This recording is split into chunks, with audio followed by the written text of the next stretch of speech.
I am Dr. Leonard W. Gray. I have a PhD in chemistry. My last work title was the chief scientist for the U.S.-Russian plutonium disposition program. My older brother is 13 years older than I am.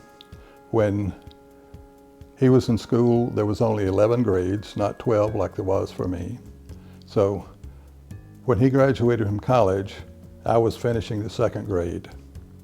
He moved to Jacksonville, took several jobs there. He had both a full-time job and a part-time job as a chemist. My parents brought me down a number of times, and Harvey would take me to his part-time job, and I got to see what a chemist really did in the laboratory. And that drew my interest to start off with. One of the most interesting projects that I've worked on was forensics of explosions. The first explosion was at the Savannah River site in the uranium finishing area. The uranium product coming out of the solvent extraction cycle had been stored for several months. Unbeknownst to the operators, the solution also contained some degraded organic.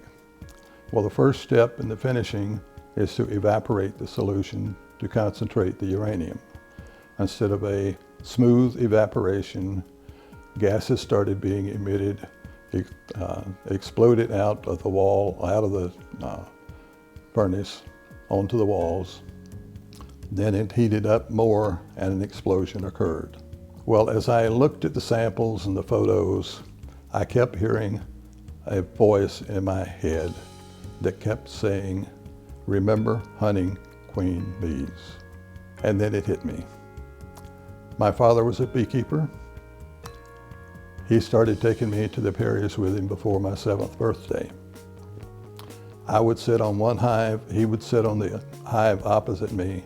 We would go through the hive in between us, one frame at a time, trying to spot that one bee that was just a little bit different. Took a lot of patience and a lot of endurance. Well, I used that patience that I had learned as a beekeeper's son to actually look at what I really had in the photos and in the samples. And I was able to spot little black dots. Well, I was able to show that those little black dots were uranium oxide, not uranium nitrate. So I was able to determine what really happened and write a paper on it. About 20 years later, a similar accident occurred in the plutonium processing plant in northern Siberia. The Russian government invited me to come and help them explain what really happened. Before we went, we met with the State Department.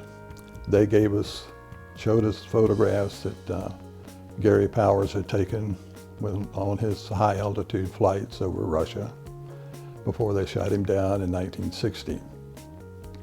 Well, my photos were later added to Gary Powers' photo, and I was able to help explain it. We did write a paper on it. I was lead author in it. We gave copies of it not only to Russia, but also to England, France, and Japan. Who would ever thought that a 6-year-old sitting on a hive of bees would be learning a lesson that would get him invited to explain an explosion in a nuclear fuel processing plant in northeastern Siberia. I had first been given the job of really trying to recover plutonium from the residues that had been building up at Rocky Flats. Rocky Flats had collected several tons of plutonium, all as residues, which they really had no processes to actually purify.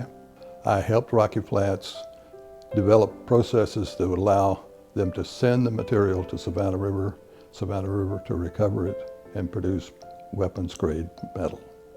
Well, when the Cold War really started heating up, that program became much more important and expanded tremendously into the one I've already mentioned. I have given back to the community in high school by being the president of the Key Club. As the president of the Key Club, we arranged transportation to get as many students as possible vaccinated with the salt polio vaccine.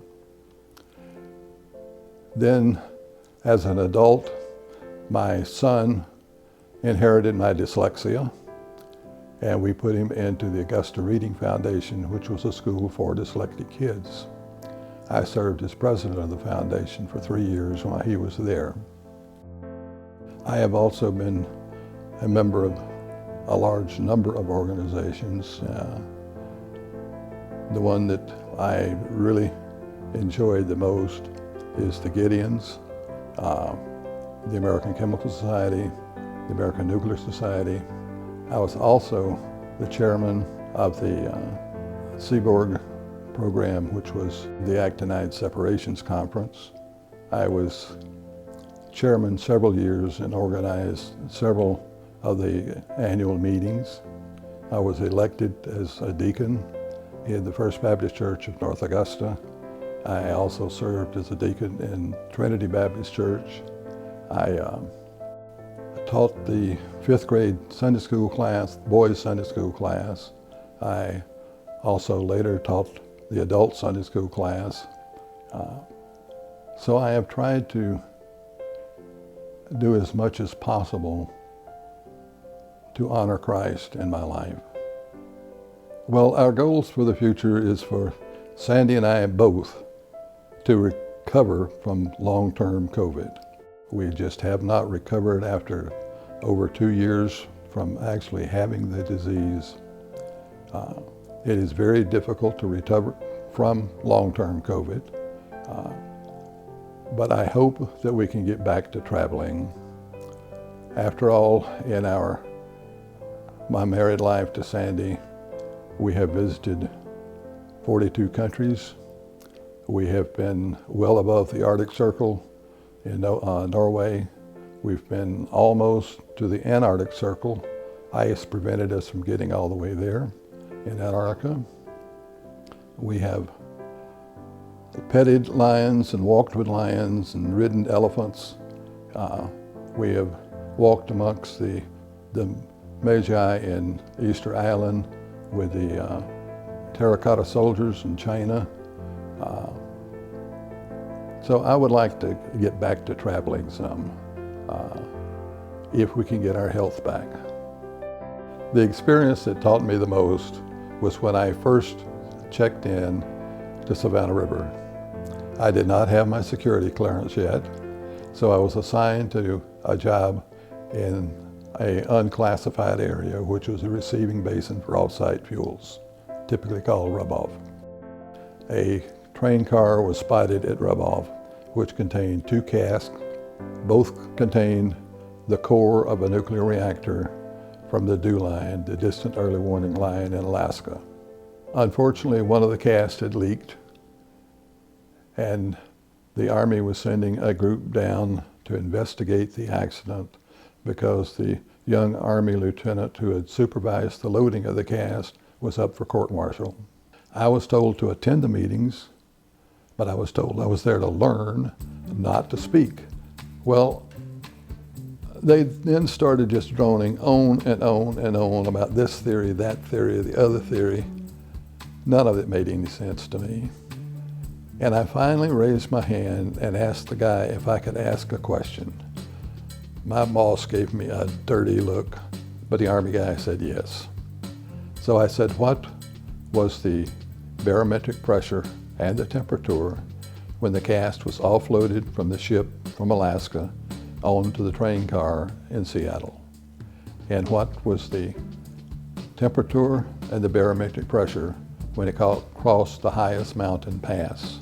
To me, it just seemed like that as the train car went up the mountain pass, the air in the cask would expand.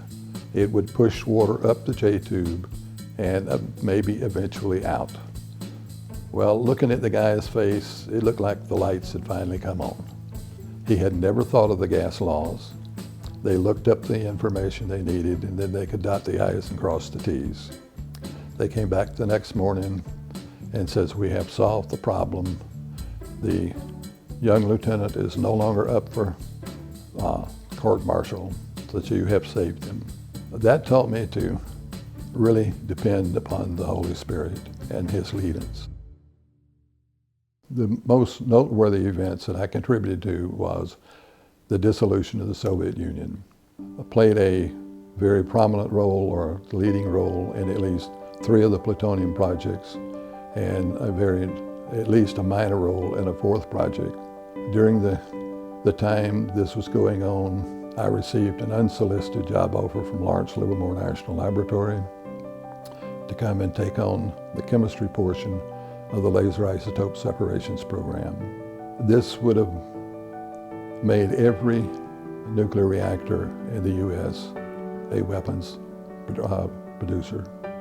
I will always be thankful that I was a part of that program, and I played a leading part in it.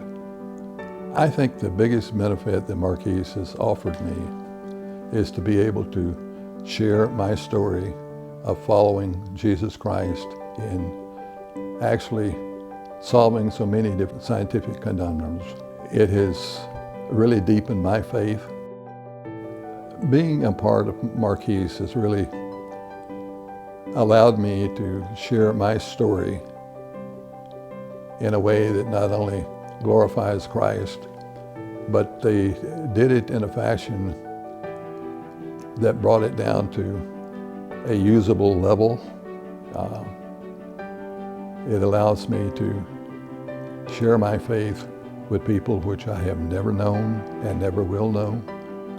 And yet with this, I'll have an even a larger